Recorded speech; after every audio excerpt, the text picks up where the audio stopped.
আসসালামু আলাইকুম। আমি আজকে সকালবেলা কাচকি মাছ শুটকির ভর্তা বানাইতেছি। শুকনো মরিচ ভেজে নিছি, পেঁয়াজ আর রসুন আর এগুলো পেঁয়াজ আদা ভাজা দিছি, কারণ গরমের দিন নষ্ট হয়ে যাওয়ার চান্স আছে এই জন্য। আর এই যে শুটকি মাছ ভেজে হলুদ, লবণ আর সামান্য একটা শুকনো মরিচ দিছি, খেতে ভালো লাগে এই জন্য। এখন আমি এগুলো হাতে মেখে নেব।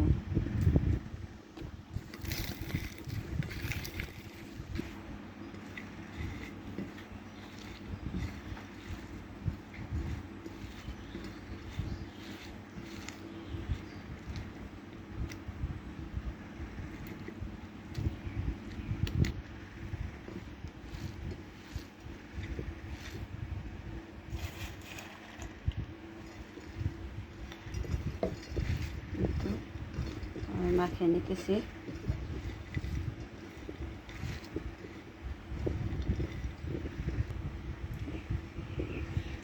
এই তো হয়ে গেছে আমার শুটকি ভর্তা।